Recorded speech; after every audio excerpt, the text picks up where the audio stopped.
Thank you sa beautiful write-up, Alex, ha? Asan ka? Here. Here. Sorry. Left side. Alright. Right side, sorry. Okay. Kay Kyle and kay Gray, what do you love and what do you hate about your character? Okay. Nako. Lagot.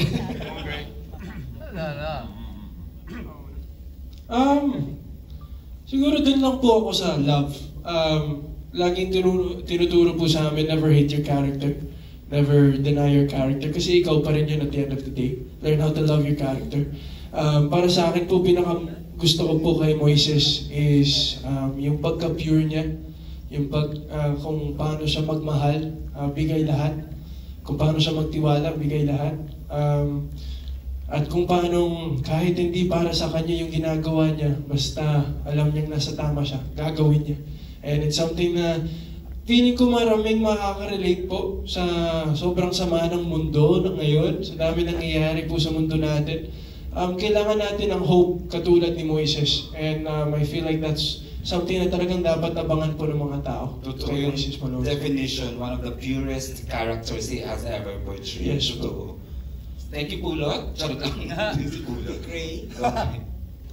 One thing that I love about Justin, na super similar po sa akin, is his determination. Kumbaga, nakita niyo naman parang sa second time ko po i-watch this presentation, and his passion for his race car driving right now, that's the only thing in his life that matters to him. At parang ganun din po ako. Pag may something ako na gustong makuha o gustong ma-achieve, I'll only focus on that one thing. And what I hate about him is his means naman. Yung kung paano niya po gamitin at tinitear down yung mga ibang tao in such a brutal way, especially in this story, is something I disagree 100%. Ako, I'm the type of person that likes to just be in his own lane, and I think complete opposite po kami dun with the domination of the terrain na ginagawa ni Justin sa mga kapwa niya. Okay na, Lex? One more. Piolo? If we are to scrape your character, what will we discover? Oh, wow. There's a lot. Well, of course, he starts out bad, but through the course of time, he goes through certain situations and he will have to face his demons and whether to choose right or wrong. So marami talagang kapupulutan ng lessons sa character ko.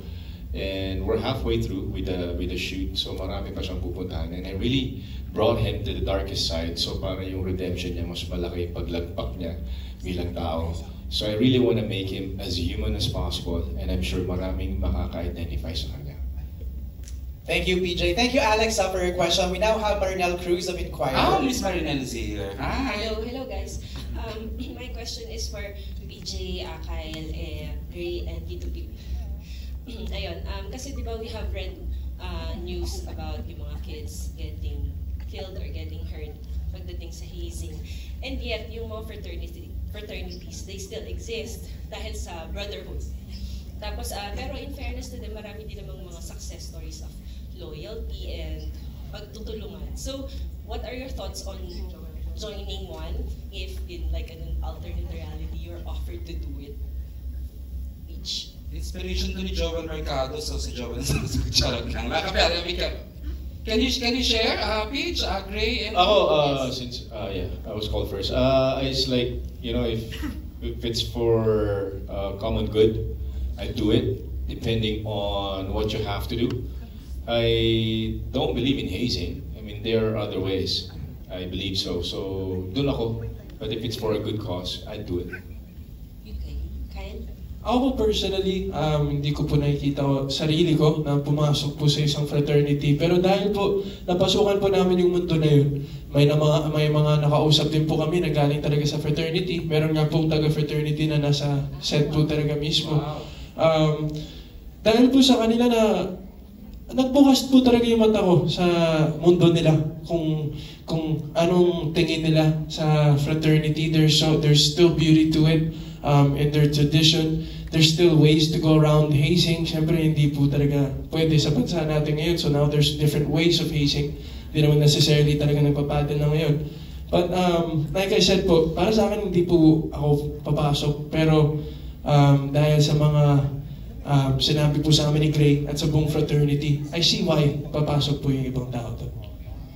Thank you, Kyle. Gray? I think it really depends on your career path and your goals in life.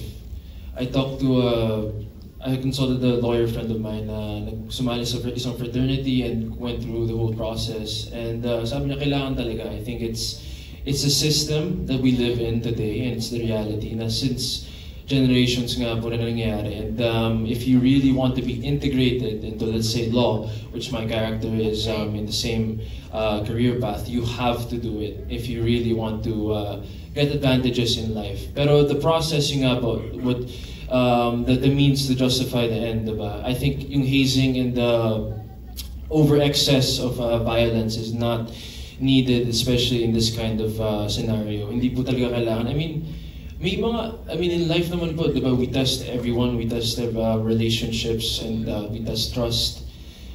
We don't necessarily use violence in those situations. So, bakit sa isang fraternity kailangan ba gawin po yan? I mean, especially in an educational environment, hindi naman po talaga kailangan. The point of education is to learn as much as you can and to meet as much people as you can, and just have a lust for life, and learning is a lust for life. Well said, Gray. Tito Pip, bilang kayo po yung leader ng fraternity. Okay. Revealed na ba? Ako yung leader eh.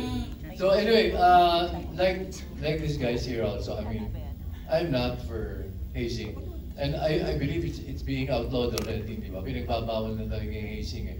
But I think the grand thing about being part of a fraternity is the bonding, the solidity of the friendship that grows na as time progresses. I don't know how it is because I've never been a member of a fraternity, but you'd notice and you'd hear from the stories, and comparatively speaking, for the older ones, the ones who started it, graduated, most of them have successful businesses, or some of them are lawyers and everything. But the bond between them remains strong as when it started. And I think it is more that relationship. Para bang kami rin mga artista, di ba? If you think about it, pagka gumagawa kami ng series, di ba? The 2 or 3 months or more na magkakasama kami, habang tumatagal kayo, hindi nyo masyadong na-notice, but the bonding becomes stronger. Eh lalo pa siguro yung fraternity na years on end, di ba? Whatever they have sworn to follow and to be part of, they keep it talaga honestly, and they honor it. So I think maybe I would join one, except for the hazing part. Violence. Okay. Thank you po, Tito Pip. Last question na lang po for the two ladies, Miss Mylene and Aiko. Please share what you can about yung dynamics between Mercedes and Attorney Divine. Aix, magkakaroon ba ng parang katulad sa mga meme-worthy scenes galing sa Wildflower, di ba? May ganon. Ayun. Pa-share naman po, ladies. You wanna go ahead? Okay. Since ang backstory kasi ni Mylene dito, she's a beauty queen while I'm a lawyer. So she always feels parang insecure kapag magkasama kami. Beauty and brains. Oo. So, may revelation kasi along the way na mangyayari na marirealize niya na, oops, maling tao pala yung basta, hindi ko pwede ikwento kasi ma-spoiler alert siya, di ba? So, gano'n. To share, Miss. Yun na nga. I thank you. See, beauty queen. Yeah, yun na nga. So every time nandyan si Divine, yung character ni Miss Aiko, parang my confidence just really is always shattered. Grabe naman. Collective sign eh. Parang gano'n. So, kita naman doon sa mga eksena, di ba? Wala nang parang masaya naman, biglang pag nandiyan si Aiko, parang natitense ako. Kulang sa asin, oo nga. Oo. Kasi buisit siya eh. Kasi ang galing niya, talino niya, gano'n, ang ganda niya. Yakap siya ng yakap sa asawa ko. Punyeta.